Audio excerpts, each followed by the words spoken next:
Baik, Adaro itu percaya bahwa segala sesuatu kalau dilakukan secara kolaborasi, maka hasilnya akan jauh lebih besar. Betul. Dampaknya akan jauh lebih nyata gitu.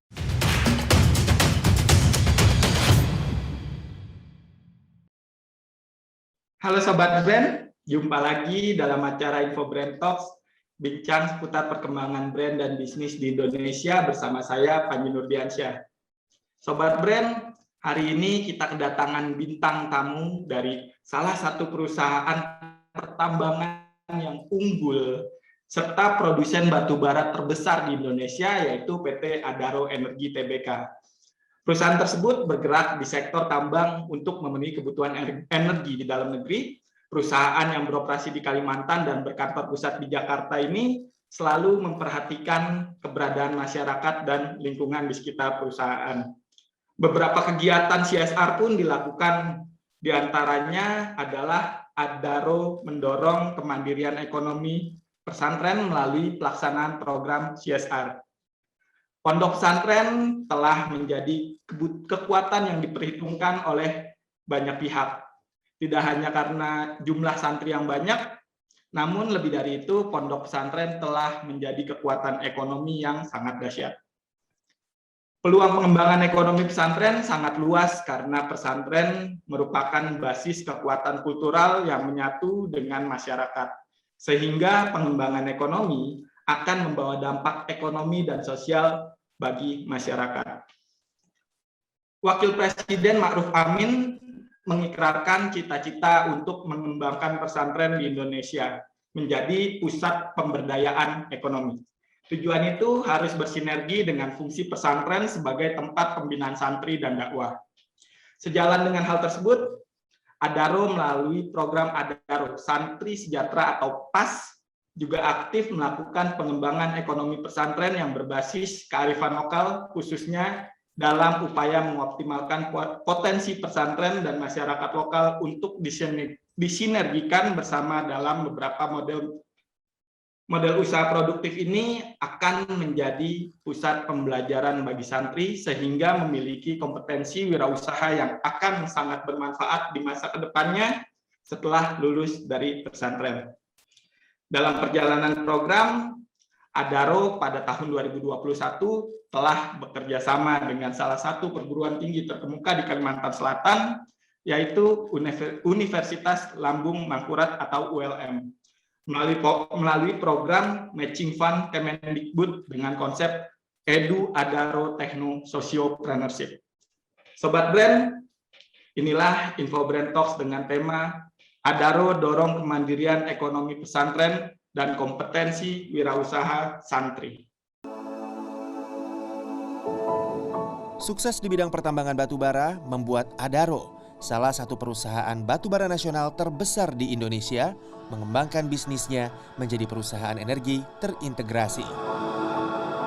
Perusahaan dengan tenaga kerja lebih dari 23.000 orang ini memiliki 8 pilar bisnis, yaitu Adaro Mining, Adaro Services, Adaro Logistik, Adaro Power, Adaro Land, Adaro Water, Adaro Capital, dan Adaro Foundation.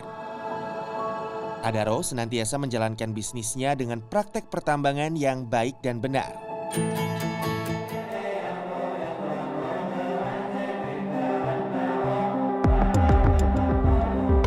Komitmen Adaro bukan hanya terhadap lingkungan, tapi juga masyarakat. Melalui Adaro Foundation, Adaro melakukan kegiatan CSR di 5 bidang, yaitu pendidikan, kesehatan, ekonomi, sosial budaya, dan lingkungan. Anak-anak santri Pondok Pesantren Nurul Muhibin, Kabupaten Balangan, Kalimantan Selatan ini merupakan salah satu penerima manfaat CSR Adaro di bidang pendidikan. Bagi Adaro, pesantren memiliki peran penting untuk meningkatkan kualitas pendidikan masyarakat. Tidak hanya menimba ilmu agama, para santri juga dididik untuk menjadi wirausaha mandiri melalui program Santri Sejahtera. Karena kalau mereka habis sekolah, biasanya pulang kampung. Di kampung mereka bisa mandiri sambil mengajarkan ilmu yang didapat di pondok pesantren. sekarang dia habis ikut program ini, dia pulang kampung, dia bisa membuka usaha kecil-kecilan, ini mengembangkan ke masyarakat sekitarnya juga. Program Adaro Santri Sejahtera atau disingkat PAS merupakan program kolaborasi untuk mengembangkan ekonomi santri. Ahmad Zainil Fadli, salah satu peserta PAS, memilih menekuni pertanian dengan metode hidroponik. Ya rata-rata kan kalau di kampung mayoritasnya kan itu adalah petani. Jadi ulun saya nih berkeinginan supaya petani ini supaya maju. Bagaimana caranya supaya lebih luas wawasan di kampung nih, supaya di kampung nih bukan cuma tahu dari mana menanam dengan cara menanam tanah, lalu kita beri wawasan juga supaya tahu cara menanam bagaimana cara menanam zaman now seperti ini. Program Adaro Santri Sejahtera diharapkan bisa mencetak sosok-sosok yang tidak hanya ahli dalam agama, tapi juga menjadi wirausahawan penggerak ekonomi masyarakat.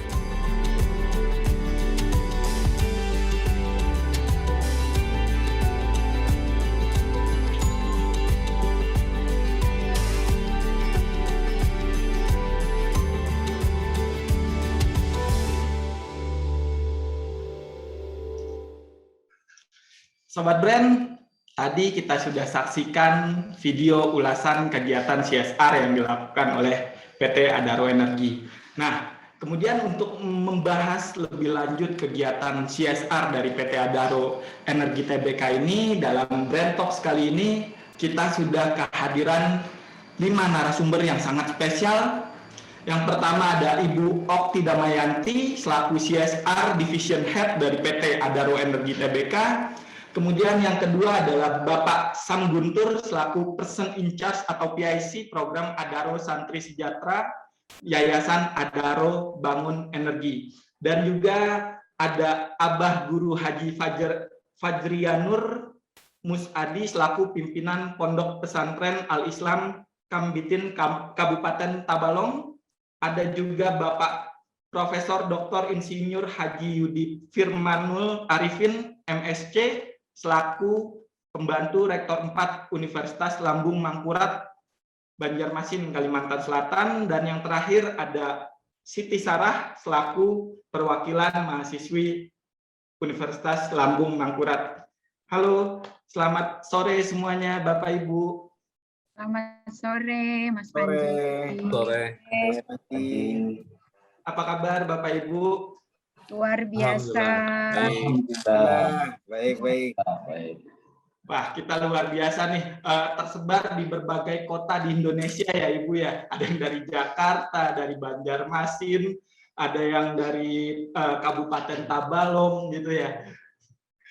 Oke, gini, untuk mungkin langsung saja kita mulai Info Brand Talks kita pada kali ini, dan kita mulai Info Brand Talks kali ini dengan langsung pertanyaan kepada Ibu Okti selaku CSR Division Head dari PT Adaro Energi.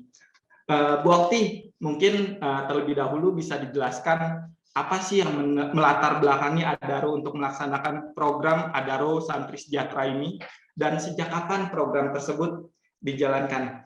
Silakan Ibu. Baik, terima kasih Mas Panji. Jadi memang program ini tuh dijalankan untuk mencapai visi dari program CSR dari Adaro Energi. Nah, visi kami itu sederhana, yaitu bagaimana kami dapat turut mewujudkan masyarakat lingkar tambang yang mandiri, yang cerdas, yang sejahtera dalam lingkungan yang lestari.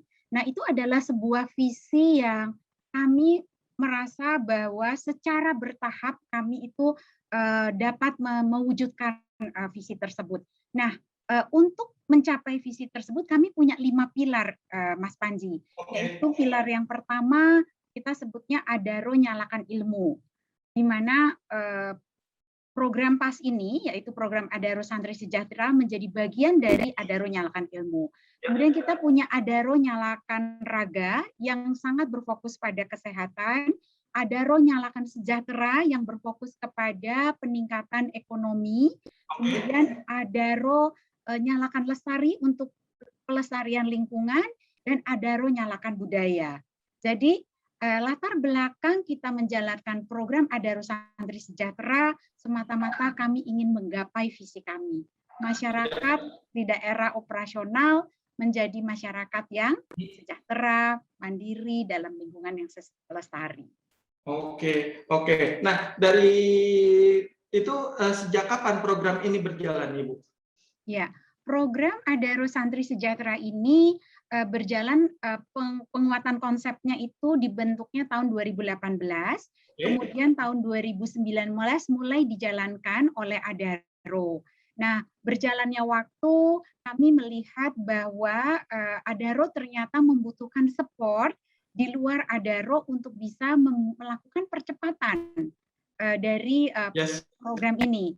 Sehingga alhamdulillah kami ini dipercaya juga oleh Kemendikbud dan juga oleh Universitas Lambung Mangkurat untuk bergandengan tangan dengan ULM.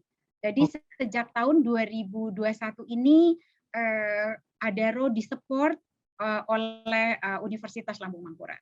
Oke. Nah, pertanyaan selanjutnya, Ibu. Adaro Energi ini kan bergerak di bidang tambang, batubara, dan energi. Kenapa sih program PAS ini yang menjadi pilihan program CSR, dan apa sih harapan dari Adaro ke depannya terkait program PAS ini? Baik, nah kami melihat bahwa di Kalimantan Selatan, terutamanya di kabupaten-kabupaten di mana Adaro Indonesia itu beroperasi, jumlah pesantren itu sangat tinggi. Jadi di Kalimantan Selatan saja lebih dari 200 pesantren. Kemudian kalau kita lihat jumlah santrinya itu banyak sekali. Yang artinya kalau kita melakukan sebuah intervensi kepada pesantren, maka dampaknya itu akan menjadi sangat besar. Ya.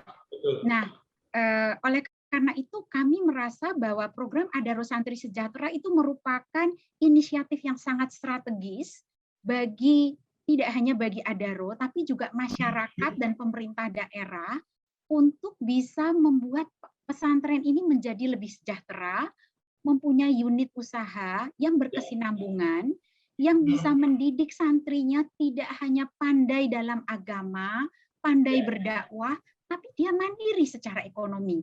Kan itu merupakan niat yang luhur ya, bagaimana adik-adik santri kita ini nanti begitu lulus dari pesantren, ya bisa menjadi kiai, abah guru yang mengerti bagaimana berbisnis. Karena kan Rasulullah aja itu juga berbisnis ya, berdagang. Nah, itu yang kami tiru. Kemudian apa harapan ke depan? Saat ini program Adaro Santri Sejahtera itu berfokus kepada 5 pesantren yang menjadi binaan dari Adaro dan Universitas Lambung Mangkurat. Kami sangat berharap dari 5 pesantren ini yang kita bimbing, kita bina, kita fasilitasi, suatu saat nanti pesantren ini menjadi Center of Excellence. Menjadi contoh bahwa sebuah pesantren itu bisa menjadi pusat syiar agama dan sekaligus pusat kesejahteraan masyarakat. Tidak hanya untuk penghuni di santri dan keluarganya, insya Allah nantinya juga masyarakat yang berada dan tinggal di sekitar pesantren.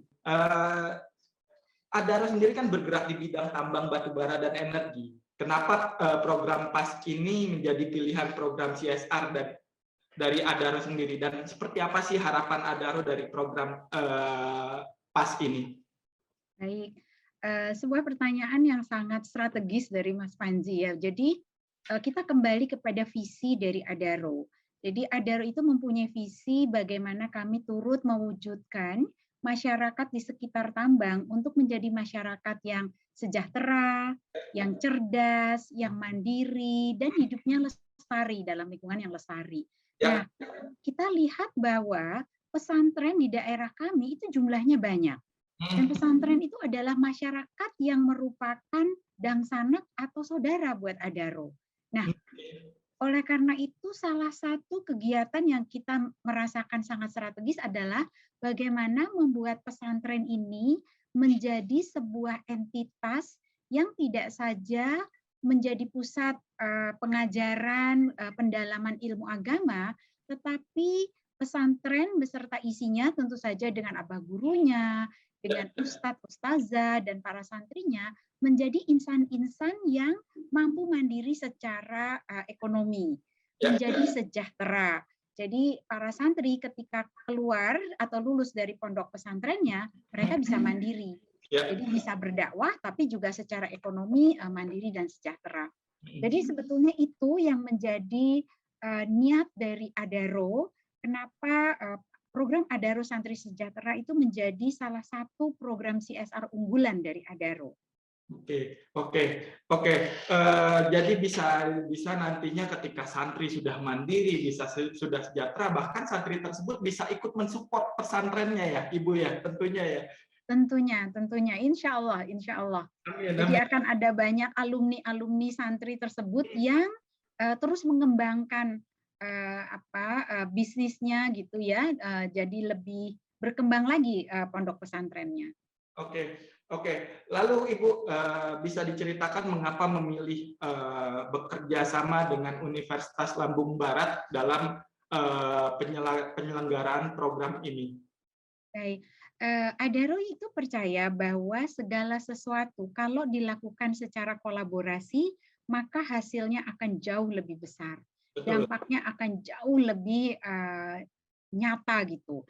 Dan kami juga percaya bahwa Adaro tidak bisa bekerja sendirian. Nah, dengan menggandeng universitas terbaik yang ada di Kalimantan Selatan, kami yakin ekspertis yang kami tidak punya akan diisi oleh Universitas Lambung Mangkurat. Gitu. Jadi sebuah kolaborasi itu adalah sebuah kerjasama yang didasarkan kepada kesamaan visi misi, kesamaan kepentingan. Namun kami mempunyai ekspertis yang berbeda. Nah, paduan ekspertis dari Adaro dan juga Universitas Lambung Mangkurat akan menghasilkan sebuah komposisi yang baik, yang jauh lebih baik untuk pesantren. Oke. Mungkin pertanyaan terakhir untuk Ibu Okti sebelum saya lanjut bertanya ke Bapak Sam. Aspek apa saja sih yang disentuh oleh Adaro sehingga program ini diharapkan dapat mendorong kemandirian ekonomi pesantren dan kompetensi wirausaha para santri, Ibu? Baik. Kami mempunyai, tadi Prof. Yudi sudah menceritakan mengenai konsepnya ya, bahwa konsep dasarnya itu adalah kita sebut EATS, singkatan, yang tadi katakan bahwa EATS itu adalah Edu Agrotechno Sociopreneurs. Jadi ini komposisi atau formula yang Adaro dan Universitas Lambung Mangkurat itu percaya menjadi kekuatan dari program ini. Nah, elemen apa yang kami sentuh? Itu sebetulnya ada 3 elemen besar. Yang pertama adalah kita menyentuh untuk membangun badan pengelola usaha pesantren atau kita sebut BPUP. Tidak hanya kita bentuk BPUP yang ada di dalam masing-masing pesantren binaan kami, tapi juga kita kuatkan lembaga tersebut. Jadi BPUP menjadi tim pengelola yang canggih, yang mengerti manajemen meskipun sederhana tapi rapi, yang mengikuti good governance. Kedua, itu tentu saja pengembangan unit usaha yang ada di pesantren. Jadi kita punya unit usaha perikanan, pertanian, peternakan gitu. Nah, kita kembangkan nih unit-unit usaha yang ada di pesantren tersebut. Sebetulnya pesantren sudah memulai unit usaha tersebut dengan waktu awal ketika kita melakukan pertama kali, jadi baru ada Adaro dan pesantren, tapi dengan masuknya Universitas Lambung Mangkurat, itu di-upgrade pengembangan unit usahanya. Contoh konkret adalah usaha perikanan. Kalau dulu tuh kami sama-sama belajar teknis perikanan itu dengan cara yang sangat sederhana. Dengan cara sederhana aja udah lumayan nih omset dari para pesantren ya. Tapi dengan masuknya Universitas Lambung Mangkurat, ada teknologi tepat guna yang diterapkan di pesantren. Jadi kita mengaplikasikan yang namanya sistem sirkulasi air dengan panel surya. Daya kan? Luar biasa. Penerapan teknologi ya, Ibu. Penerapan teknologi hasil penelitian dari Universitas Lambung Mangkurat, tapi dibuat lebih sederhana agar applicable di level pesantren. Itu. Dan elemen yang ketiga itu adalah kita membangun ustadz-ustadz yang atau ustazah yang mampu mengajarkan vokasi kepada santri-santri selanjutnya. Jadi proses replikasi dari keterampilan vokasi itu terus berjalan di pesantren. Jadi itu 3 elemen kunci, yaitu pembentukan dan penguatan BPUP, Badan Pengelola Usaha Pesantren, kemudian pengembangan unit usaha yang dibantu dengan berbagai teknologi tepat guna, dan yang ketiga membangun keterampilan dari ustadz atau ustazah untuk vokasi. Oke. Sangat luar biasa kegiatan CSR yang dilakukan oleh PT Adaro ini. Terima kasih Sobat Brand. Tadi kita sudah bertanya dengan Ibu Okti selaku CSR Division Head dari PT Adaro Energi Tbk, dan selanjutnya kita ingin bertanya langsung kepada Bapak Prof. Yudi Firmanul Arifin. Beliau merupakan pembantu rektor 4 dari Universitas Lambung Mangkurat, Banjarmasin, Kalimantan Selatan. Halo, selamat sore Pak Prof. Yudi. Selamat sore Mas Panji. Halo Pak, apa kabar Pak? Alhamdulillah baik. Alhamdulillah ya Pak. Prof. Yudi, mungkin bisa dijelaskan lebih lanjut apa itu program Matching Fund dari Kemendikbud dan apakah ada hubungannya dengan Kampus Merdeka Belajar? Pak, silakan Pak. Ya. Sebenarnya program Matching Fund ini kan sebenarnya programnya Kemendikbud Ristek ya namanya sekarang. Yes, ya. Betul. Jadi dan itu sebenarnya di launching ini kan program ini tahun 2021 begitu. Nah jadi keinginan dari Kementerian Pendidikan, Kebudayaan dan Ristek ini adalah bagaimana perguruan tinggi itu bisa bermitra dengan dunia usaha dan dunia industri. Tujuannya adalah agar semua kegiatan atau program-program dari perguruan tinggi itu juga bisa bermanfaat gitu, bisa dimanfaatkan oleh dunia usaha dan dunia industri. Nah, dalam hal ini kebetulan ini kan ULM dan Adaro ini kan kerjasama sudah cukup lama ya, dan ini mitra yang sangat baik begitu ya, dan sudah berjalan. Nah, maka dari itu di dalam program Matching Fund ini kami menggandeng PT Adaro Indonesia ini untuk bersama-sama menyusun suatu proposal begitu ya, proposal di mana proposal ini sebenarnya waktu itu kita kompetisi loh ya.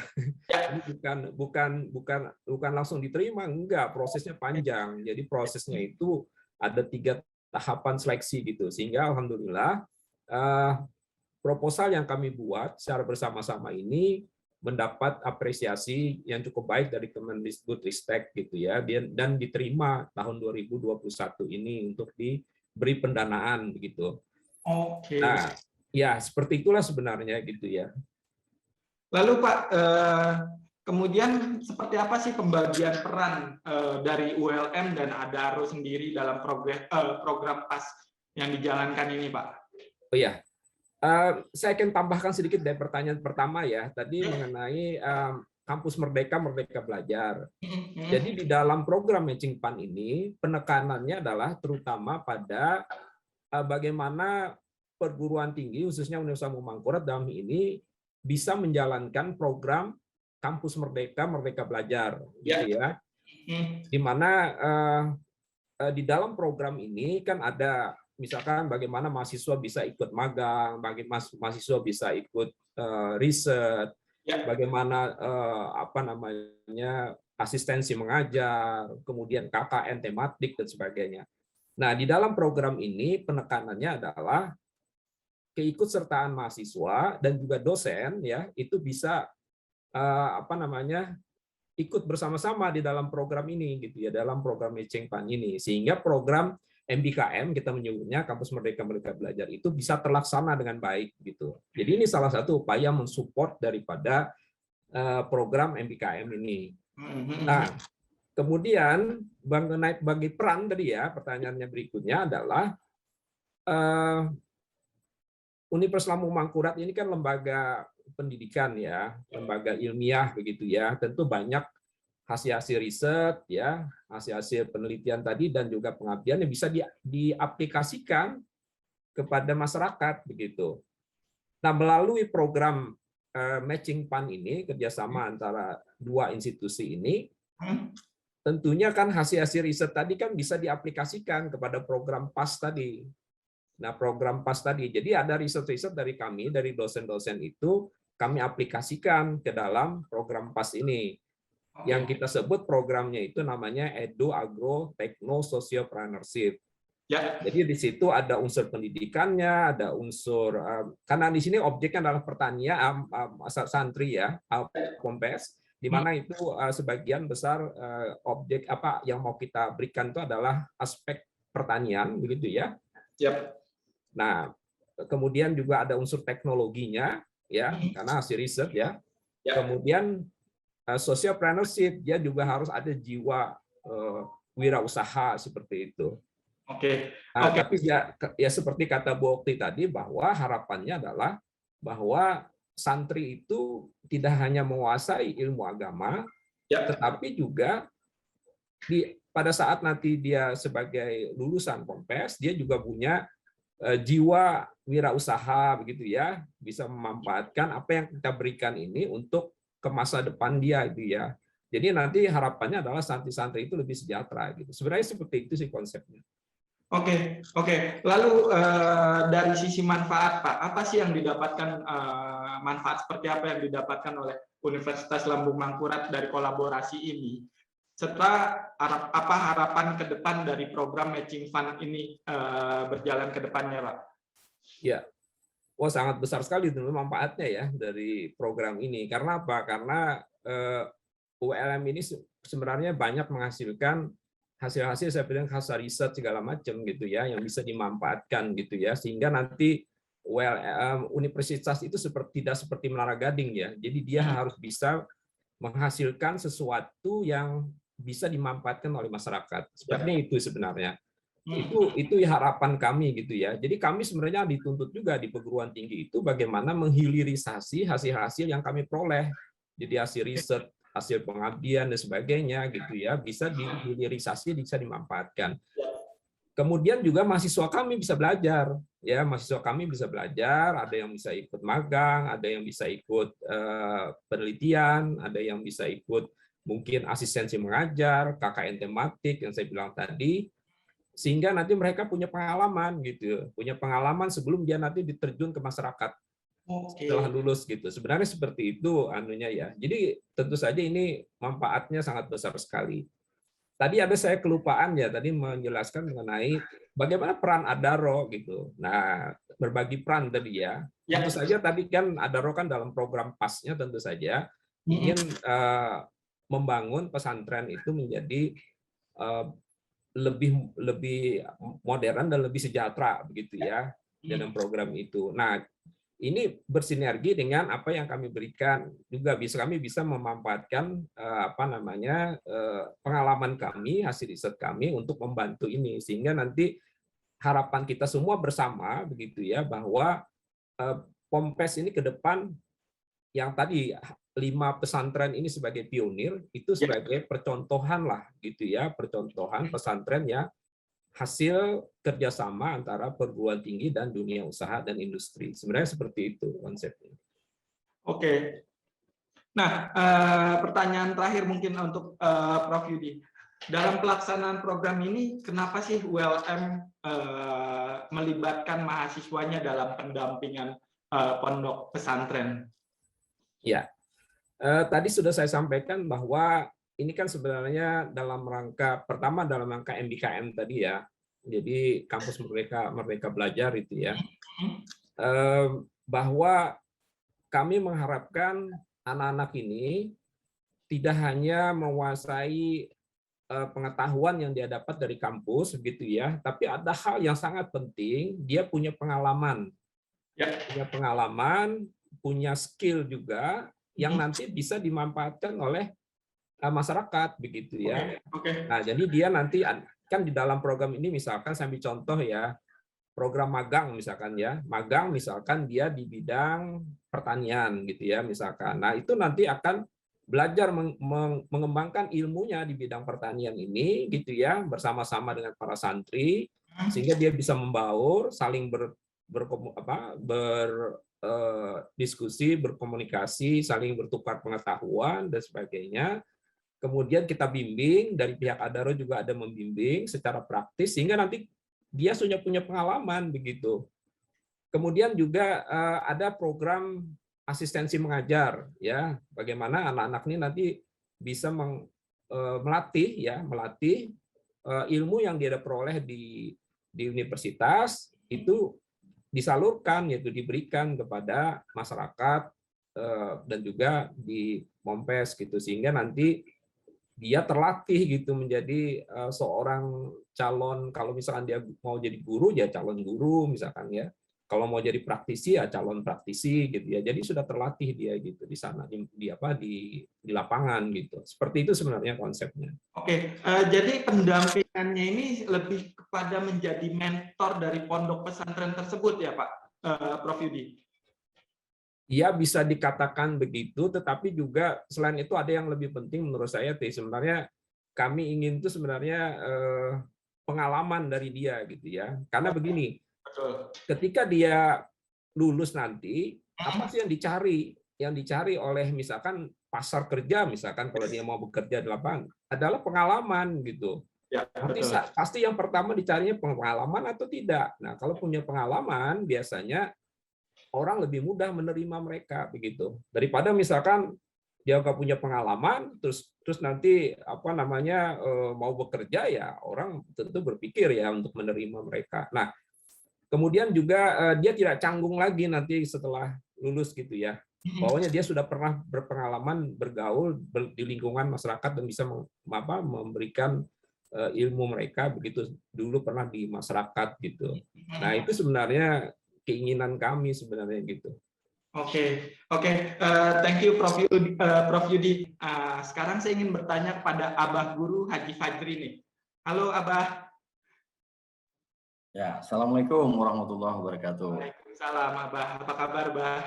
Alhamdulillah baik dan sehat. Amin. Semoga sehat selalu ya Abah. Amin. Abah, mungkin saya ingin bertanya dulu terkait pendapat Abah tentang program PAS yang berjalan di pondok pesantren yang saat ini Abah pimpin. Seperti apa pendapat Abah? Baik, terima kasih Pak Panji, Ibu Oki, Jin, Pak Yudi, Pak Sam, Mbak Sarah. Terima kasih. Alhamdulillahirrahmanirrahim. Wassalatu wassalamu ala sayyidina Muhammadin wa ala alihi washabihi ajma'in. Terima kasih banyak untuk waktunya. Dan pertama tentu saja kami berterima kasih kepada Adaro, Mbak Okti, dan tim. Pak Yudi juga dari Unlam dan tim. Pak Sam. Pertama dari sekian banyak pesantren kok ya pesantren kami bisa dipilih ya. Ikut dalam program PAS ini ya. Kami terima kasih banyak. Jadi Pak Panji, sebelum ke situ saya mungkin agak berbicara tentang pesantren dulu, bahwa tadi Bu Okti juga sudah, Pak Yudi juga sudah menyampaikan, semuanya itu kan berawal dari ajaran agama Islam yang cukup mendasar ya. Ya doa kita, Rabbana atina fid dunya hasanah wa fil akhirati hasanah. Ini doa kata orang doa sapu jagat, banyak dipakai di ujung-ujung, padahal ini doa sebetulnya doa inti ya. Betul. Yang diajarkan Allah kepada kita, semua apapun kita ingin bahagia dunia dan akhirat, kan gitu ya. Nah kemudian tadi Bu Okti menyinggung soal Rasulullah. Jadi kunci dari kebahagiaan akhirat itu sebetulnya adalah hanya satu, yaitu bagaimana kita sebagai orang Muslim ini mampu menjadikan Rasulullah sebagai teladan. Nah ini bulan Maulid nih, laqad kana lakum fi Rasulillahi uswatun hasanah. Mau bahagia dunia, bahagia akhirat ya Rasulullah. Bagaimana kita bisa menjadi teladan, menjadikan Rasulullah sebagai teladan. Itu sebenarnya pesantren apapun, saya pikir dua hal ini menjadi tujuan dari program pendidikan dengan sistem apapun, pendidikan apapun, mazhab apapun, saya kira itu tujuan pendidikannya. Nah pesantren sendiri dengan demikian menjalankan pendidikannya seperti itu. Dia bagaimana menciptakan kondisi itu sejalan dengan semangat yang tadi saya sebutkan, bisa menjadi pusat dakwah, bisa menjadi pusat inzarul qaum, peringatan kepada kaum ketika dia di sekelilingnya, lebih luas lagi. Kemudian menyampaikan pesan-pesan ajaran Islam yang positif. Nah, saya pikir PAS ini adalah bagian yang harus diikuti oleh pesantren, bagian dari proses adaptasi pesantren terhadap perkembangan dan tuntunan zaman. Ya kan begitu. Jadi saya terima kasih sekali. Mungkin dulu para kiai ini agak membatasi diri ya. Meskipun pesantren itu dalam sejarahnya adalah lembaga pendidikan yang sudah sebetulnya diakui tertua di Indonesia, yang dibangun dengan mandiri. Jadi asas kemandirian itu sudah ada di pesantren. Pesantren dalam lembaga pendidikan yang sebetulnya menguatkan kemandirian. Di samping dia ada ajaran tauhid di situ. Sehingga kemandirian adalah sesuatu yang sudah berakar di pesantren. Hanya saja mungkin dalam perkembangannya para kiai ini ya, mungkin saya mewakili kiai yang lain, mungkin mudah-mudahan bisa ya. Ada banyak pesantren yang lebih kiai yang lebih senior, mungkin mengarahkan kepada hal-hal yang misalnya keikhlasan, bagaimana bisa bersyukur, qanaah, ghina nafsi. Ini senjata-senjata yang sebetulnya diberikan kepada para santri untuk menunjang kemandiriannya. Ya, para kiai masih membatasi diri untuk yang sekarang, yaitu ada aspek bagaimana kehidupan dunia santri itu sendiri. Mungkin ada keyakinan bahwa kita ini muslim harus meyakini seperti itu ya, bahwa kehidupan dunia seseorang itu, terutama kalau bicara pesan ada santri, mengikuti kalau santri itu bisa menata hati dan niatnya untuk tujuan-tujuan akhirat. Jadi Pak Kiai ini meyakini ini, oke lah, yang dunia ini memerlukan mental skill, job skillnya mungkin agak dibatasi oleh Pak Kiai. Nah, program PAS ini saya kira merupakan sesuatu yang luar biasa, menutupi celah ruang kosong yang tertinggal itu, sehingga cukup positif ya. Nah, kami berharap ya sebagai di pesantren, ya, terima kasih banyak. Mudah-mudahan jika di satu sisi ada keikhlasan, ada rasa syukur yang luar biasa, ada qanaah, ada ghina nafsi, di sisi lain ada jiwa entrepreneurship, ini akan memberi modal yang cukup dahsyat kepada para santri. Saya tidak berpikir soal keterampilannya nih, tapi saya memiliki harapan dan pikiran soal bagaimana para santri ke depannya itu mampu melakukan adaptasi-adaptasi yang lebih kreatif terhadap perubahan-perubahan zaman, terhadap kehidupannya di masyarakat. Mungkin begitu, Pak Panji. Oke. Nah, lalu bagaimana strategi pondok pesantren sendiri, misalkan dalam hal manajemen waktu dan sumber daya dalam pelaksanaan program PAS ini? Abah, silakan. Terima kasih. Kebetulan kami ini beruntung, Pak. Sebetulnya pesantren kami ini memiliki semangat penugasan. Jadi ada penugasan-penugasan. Di samping kita juga menganut sistem pendidikan yang boarding school ya, full asrama, sehingga waktu itu bisa diatur dengan lebih leluasa. Nah, pertama kami ada penugasan di pesantren itu sejak kelas 4, karena tadi mengikuti kemandirian ya, karena ini pesantren kader. Sejak kelas 4 itu setara kelas 10 kalau tidak salah itu, kelas 1 SMA, para santri sudah diberikan penugasan-penugasan hingga dia menjadi guru baru sebagai guru pengabdian. Nah, penugasan-penugasan inilah yang sangat membantu bagaimana menetapkan orang-orang santri dedicated terhadap program PAS ini day to day-nya. Kemudian bagaimana meratakan agar PAS ini bisa juga ke santri lain.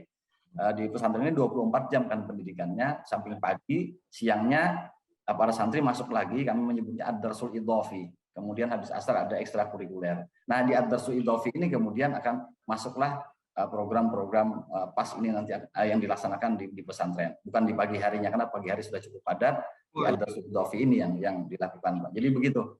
Ada guru pengabdian, ada santri-santri yang dedicated ini yang mungkin nanti kalau sudah jadi sebagai pusat pembelajaran ya, kita harapkan ke sana sehingga kemudian menyebarkannya ke santri lain itu akan lebih mudah di waktu yang sudah tersedia itu, Pak. Demikian, Pak. Oke. Berarti sifatnya sebagai ekstrakurikuler kah atau apa ya kita sebut pembelajaran wajib dari pondok pesantrennya untuk program PAS ini?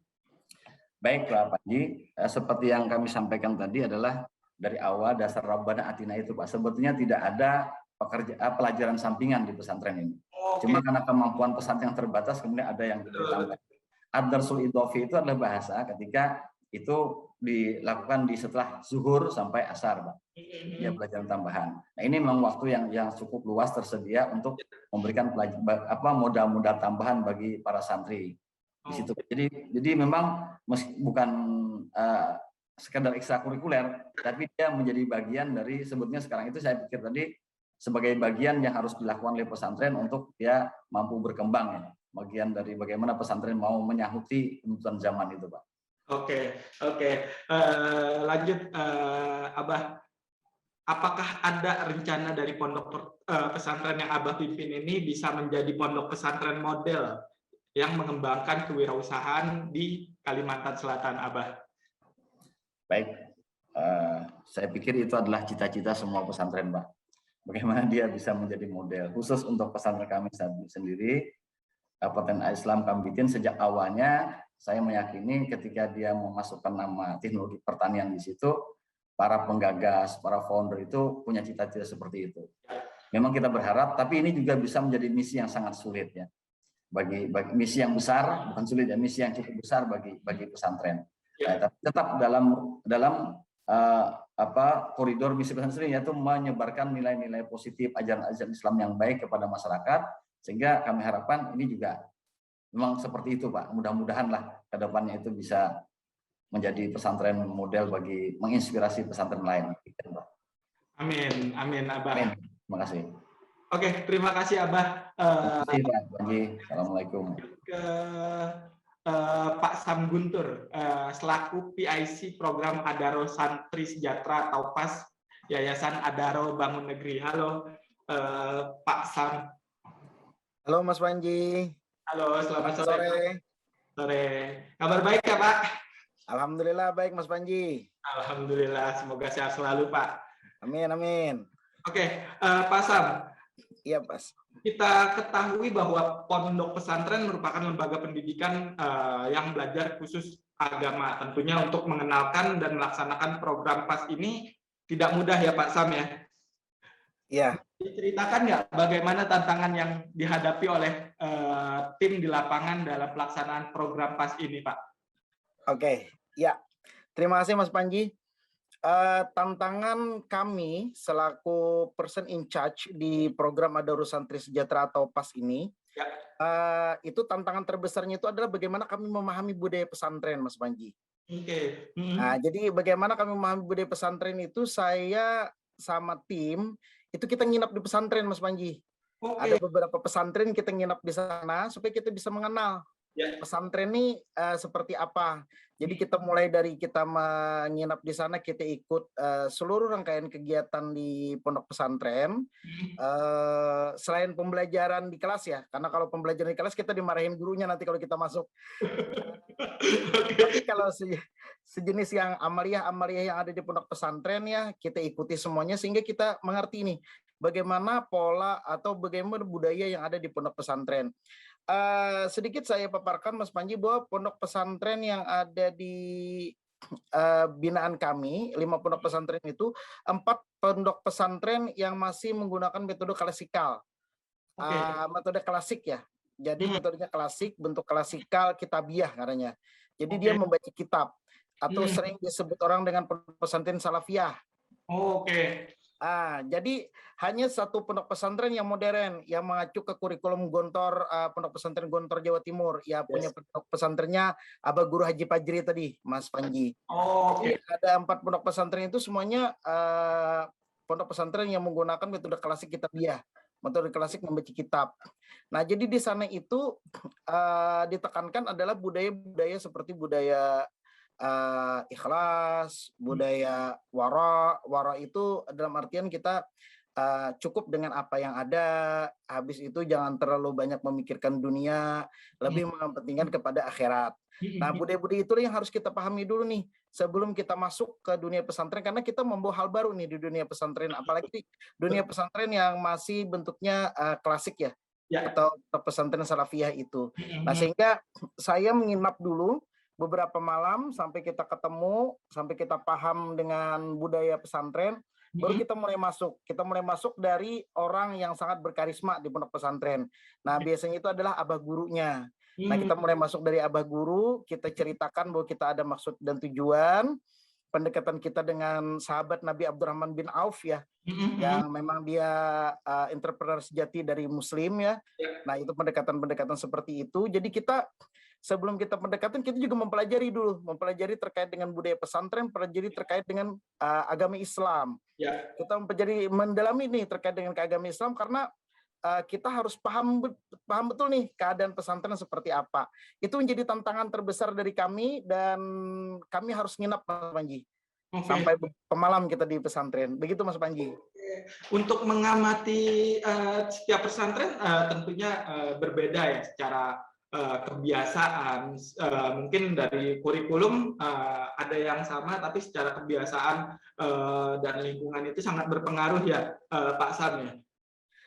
Iya Mas Panji, sangat berpengaruh sekali.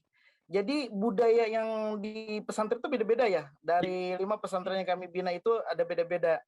Ada yang menggunakan sistemnya itu belajarnya itu habis salat subuh sampai jam 8 istirahat, habis itu masuk lagi setelah zuhur. Ada yang menggunakan dia menggunakan jam waktu seperti formal di dunia sekolah jam 8 sampai sebelum zuhur. Ada yang mereka itu waktunya itu berkaitan dengan salat-salat mahdhah atau salat-salat yang fardu ya, setelah salat baru ada pengajian seperti itu. Jadi budaya-budaya seperti itu yang kita pelajari dulu sehingga pada waktu kita masuk dengan entrepreneur kita tidak mengganggu waktu yang ada di pesantren. Ya.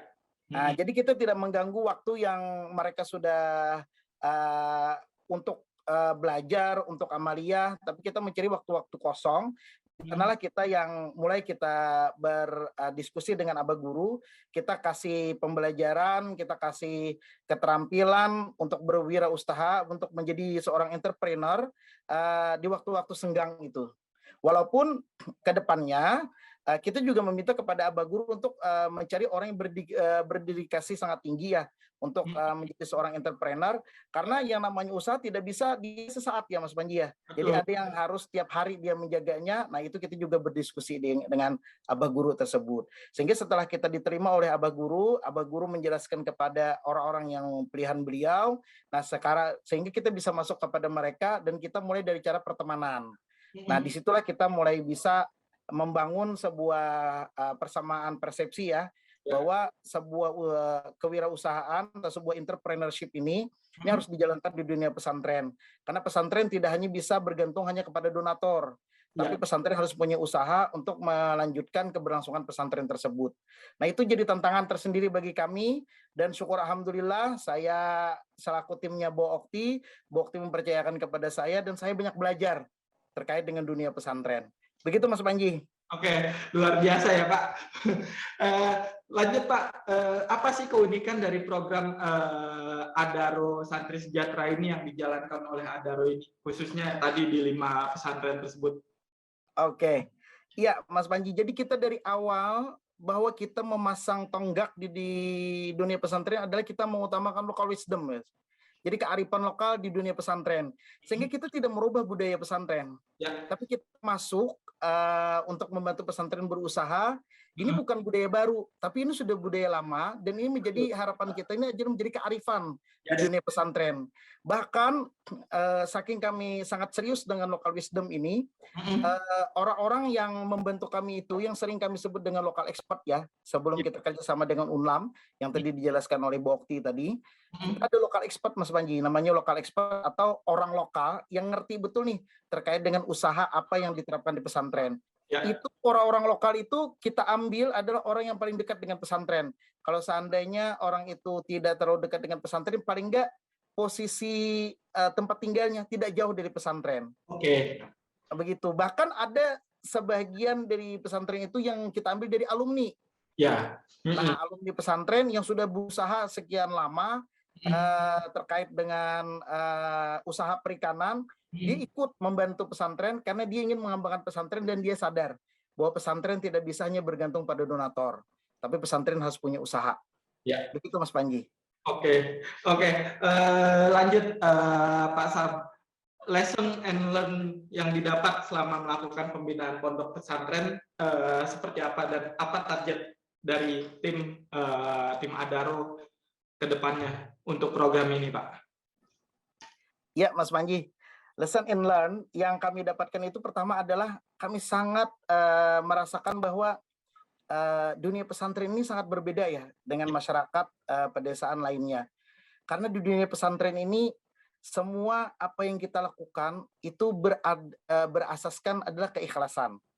Jadi kita semuanya itu juga dengan budaya pesantren itu yang melekat dalam diri kita, sehingga kita melakukan apapun itu semuanya dengan ikhlas. Jadi kita sangat ada dengan ikhlas. Dan lesson in learn yang kita dapatkan juga dari tim itu adalah kita juga mulai paham bagaimana terkait dengan berwirausaha. Yeah. Karena selama ini kan kita orang-orang yang mempunyai skill pemberdayaan ya. Nah, sekarang kita juga akan memberdayakan pesantren dengan cara berwirausaha dan kita mendapatkan ilmu itu. Sehingga dari ilmu pemberdayaan itu kita juga bisa memberdayakan diri kita sendiri. Paling nggak Mas Panji, kita sudah ada rencana-rencana usaha setelah kita pensiun lah Mas Panji. Begitu Mas. Oke.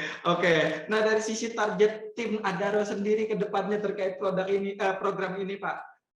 Oke, harapan kita adalah program Adaro Santri Sejahtera ini adalah sebuah program yang sustain ya Mas Panji ya, yang terus menerus dan ini tidak boleh stop karena ada Adaro dan OLM.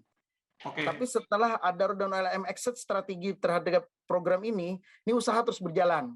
Makanya tadi Ibu Okti ada bilang tadi ada 4 tahap, ada 4 bagian tadi, salah satunya adalah vokasi ya. Nah, vokasi ini juga salah satu strategi kami bagaimana program ini bisa berjalan dan ini skill dan knowledge ini bisa tertransfer dengan baik.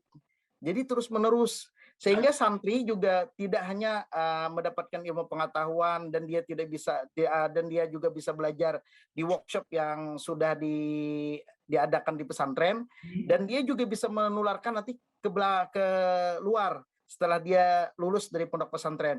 Bahkan dia juga bisa menjadi mitra pondok pesantren ke depannya sehingga usaha pesantren bisa semakin berkembang dan pesantren bisa lebih mandiri dan target kita adalah santri dan pesantren sejahtera. Amin. Amin. Oke, terima kasih Pak Sam atas penjelasannya. Tadi kita sudah dengarkan penjelasan dari Bu Okti, kemudian dari perwakilan ULM juga, bahkan dari Abah Guru juga perwakilan dari pondok pesantren, dan sekarang dari Pak Sam selaku person in charge. Nah, sebagai pelengkap kita dengarkan penjelasan langsung dari perwakilan mahasiswi ULM yang terpilih menjadi melakukan magang pada program PAS ini. Halo, selamat sore Mbak Sarah. Selamat sore Mas Panji. Halo, apa kabar Mbak? Alhamdulillah sehat Mas Panji. Alhamdulillah, semoga selalu sehat Mbak. Mbak Sarah, sebagai salah satu mahasiswa yang terpilih melakukan program magang dalam program PAS ini, menurut Mbak Sarah, apa yang bisa Mbak Sarah kontribusikan untuk program PAS ini, Mbak? Sebagai mahasiswa dari Universitas Lambung Mangkurat, Mas Panji, yang mendapatkan beasiswa full dari Adaro, nah, di situ saya memiliki rasa tanggung jawab ingin ikut berkontribusi gitu, berkontribusi terhadap program ini. Nah, tentunya yang dapat kami kontribusikan sini adalah tenaga, pikiran, dan juga ilmu yang kami dapatkan di perkuliahan. Nah, gitu, di perkuliahan. Selama ini perkuliahan pandemi ya, Mas Panji. Ya. Ini program yang sangat luar biasa menurut kami.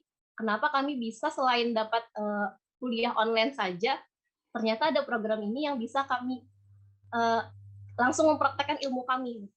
Contohnya juga di sini, tentunya kami kan mendapatkan tugas tentang jawab masing-masing. Seperti saya pribadi berada di bidang BPOP, yang mana kata Bu Okti tadi, kata Pak Guntur juga, BPOP ini untuk membuat manajemen terhadap usaha yang ada di pesantren. Nah, sesuai sekali Mas Panji dengan jurusan yang saya ambil di perkuliahan. Kebetulan saya pribadi adalah dari mahasiswa ilmu administrasi bisnis, FISIP LM. Jadi ilmu yang saya dapatkan di kampus sangat relevan dengan tugas yang saya dapatkan di magang gitu. Selain daripada itu, kami juga belajar di sana selain berkontribusi. Ilmu yang didapatkan di pesantren juga sangat luar biasa. Bisa kami terapkan nanti setelah kami selesai dunia perkuliahan gitu, Mas Panji. Oke. Selanjutnya, bagaimana pengalaman yang didapat dalam program magang ini dapat membentuk diri dari Mbak Sarah dan teman-teman mahasiswa lain untuk masa depannya?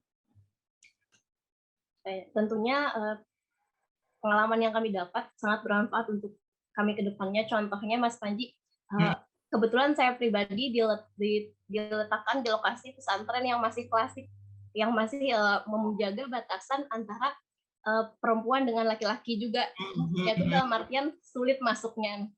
Jadi di situ saya sangat belajar bagaimana cara menjalin hubungan dengan santri yang terlibat dalam program ini, tetapi tetap dengan batasan yang sesuai dengan pondok. Ini awal-awalnya juga susah masuknya nih.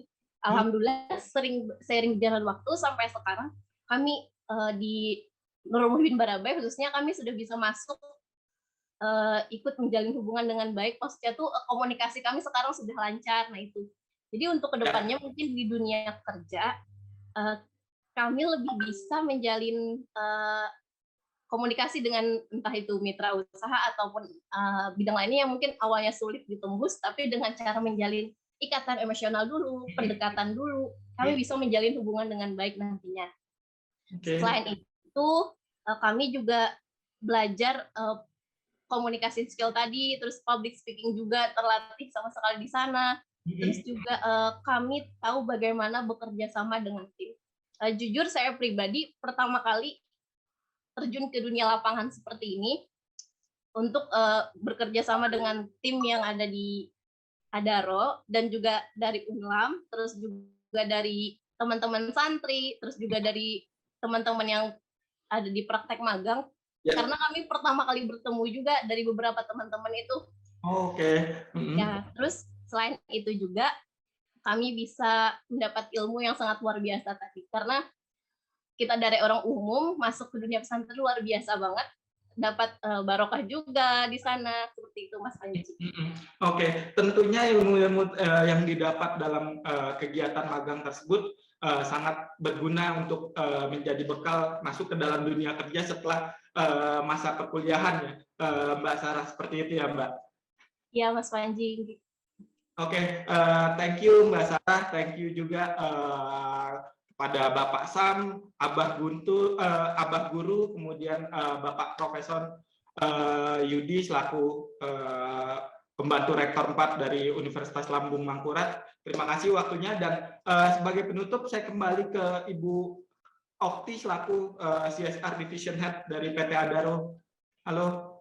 Ya Mas Panji. Bu Okti, sebagai penutup, apa sih yang ingin disampaikan oleh Adaro kepada masyarakat, khususnya yang menonton InfoBrand Talks ini, mengenai program CSR, program Adaro Santri Sejahtera ini, Bu? Silakan. Oke, terima kasih. Buat teman-teman sesama penggiat pemberdayaan masyarakat, mari kita berkolaborasi untuk dapat mencapai tujuan bersama. Kami merasakan langsung bahwa dengan adanya kolaborasi dengan pihak-pihak yang mempunyai kesamaan visi dan misi, ternyata pencapaiannya jauh lebih bagus daripada kalau kita mengerjakannya sendiri. Jadi saya menyampaikan banyak terima kasih dan rasa hormat yang sangat tinggi kepada Universitas Lambung Mangkurat yang sama-sama berjibaku dan terus-menerus bekerja sama dengan Adaro untuk membangun santri, ustadz, ustazah yang tidak hanya pandai di bidang agama, tapi insya Allah di masa depan nanti mampu menjadi pesantren yang sejahtera secara ekonomi.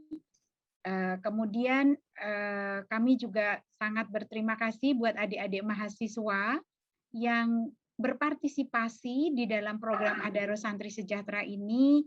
Kenapa? Karena adik-adik mahasiswa-mahasiswi ini tanpa sadar memberikan inspirasi, motivasi buat adik-adik santri yang ada di pesantren. Dan saya juga yakin bahwa adik-adik mahasiswa-mahasiswi Universitas Lambung Mangkurat pasti belajar banyak dari santri-santri yang ada di pesantren. Jadi proses belajar tidak hanya ada di universitas yang secara formal, belajar bisa dimanapun, termasuk ketika kita berbaur dengan abah guru, ustadz, ustazah, dan para santri yang ada di pondok pesantren. Sangat setuju, Ibu Okti. Oke, saya ucapkan sekali lagi terima kasih atas waktunya sudah mau hadir di InfoBrand Talks kali ini untuk Ibu Okti, kemudian untuk Bapak Sam Guntur, untuk Abah Guru Haji Fajri yang telah memberikan waktunya untuk hadir dalam acara ini, untuk Prof. Dr. Yudi, kemudian juga untuk Mbak Sarah. Sangat luar biasa perbincangan kita dari pada hari ini, mulai dari awal pembentukan program, kerjasama dengan ULM, lanjut dalam penyesuaian diri masuk ke dalam pesantren-pesantren, dan sampai kepada testimoni dari mahasiswa magangnya langsung. Sangat luar biasa perbincangan kita pada hari ini. Terima kasih juga kepada para penonton yang sudah menyaksikan InfoBrand Talks pada sesi ini. Untuk itu, saya langsung pamit undur diri. Salam sehat selalu untuk kita semua. Bye. Sukses di bidang pertambangan batubara membuat Adaro, salah satu perusahaan batubara nasional terbesar di Indonesia, mengembangkan bisnisnya menjadi perusahaan energi terintegrasi. Perusahaan dengan tenaga kerja lebih dari 23.000 orang ini memiliki 8 pilar bisnis, yaitu Adaro Mining, Adaro Services, Adaro Logistic, Adaro Power, Adaro Land, Adaro Water, Adaro Capital, dan Adaro Foundation. Adaro senantiasa menjalankan bisnisnya dengan praktek pertambangan yang baik dan benar.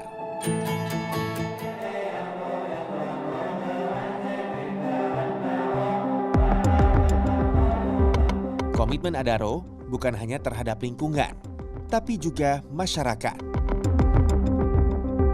Melalui Adaro Foundation, Adaro melakukan kegiatan CSR di 5 bidang, yaitu pendidikan, kesehatan, ekonomi, sosial budaya, dan lingkungan.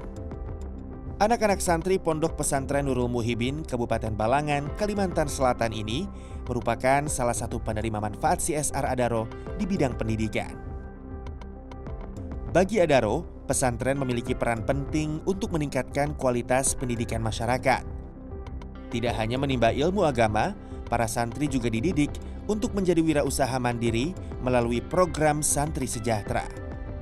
Karena kalau mereka habis sekolah, biasanya pulang kampung. Di kampung mereka bisa mandiri sambil mengajarkan ilmu yang didapat di pondok pesantren.